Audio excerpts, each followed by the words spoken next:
Най-новата база на Медицинския университет Варна, университетската болница Дева Мария в Бургас, бе открита на тържествена церемония.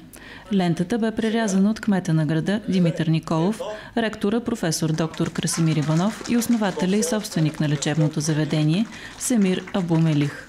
В университетската болница вече се обучават 16 специализанти от различни специалности, предстои броят им да се увеличава. Присъединяването на болница Дева Мария към Медицински университет Варна е част от стратегията ни за развитие. Следващата стъпка ще бъде да реализираме идеята за разкриване на наш филиал в Бургас, каза на откриването професор Иванов. Медицинското образование не може да бъде задочно, за да се обучават бъдещите лекари. Трябва да има клинично обучение. Това е една от малкото специалности, които задължително трябва да има практическо обучение. Без такова не е възможно лекарите да завършат.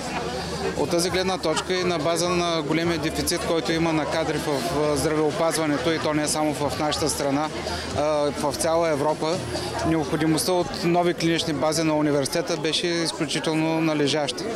И след като направихме анализ на потребностите, и също така и на възможностите, които предоставят лечебните заведения, се спряхме на болница Дева Мария. Според кмета на Бургас Димитър Николов, със структурирането на университетска болница, качеството на здравеопазването в града ще се повиши с още едно ниво. Добра материално-техническа база, високотехнологична болница и място, където да се създават кадри. Именно от тук нататък, от днес нататък, тук ще се създават кадри. И ще се създаде една наследственост и възможност младите хора да се развиват, а не да хващат всеки ден има по 4 полети Бургас-Лондон. На тържествената церемония по откриването кметът връчи на ректора на университета почетния знак на Бургас. Жив и здрав и да продължава да ни помага по същия начин. 10 600 са пациентите, преминали през болница Дева Мария през 2015 година. Акредитацията и като база за обучение позволява специализацията на акушер-гинеколози, ортопеди, хирурзи, кардиолози, неонатолози и уролози. Тежестта, моралната тежест, особено за Бургас, ние никога не сме имали университетска болница. Това е от голямо значение за нас. Това е една отворена врата вече между Варна и Бургас, което е хубаво. Вместо да се конкурираме, ето как се сътрудничим. И благодарим на град Варна за това, да го направи, благодарим и на университета.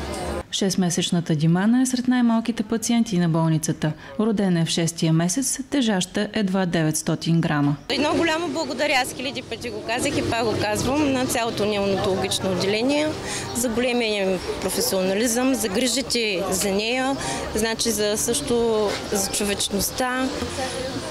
Какво да кажа? Благодаря!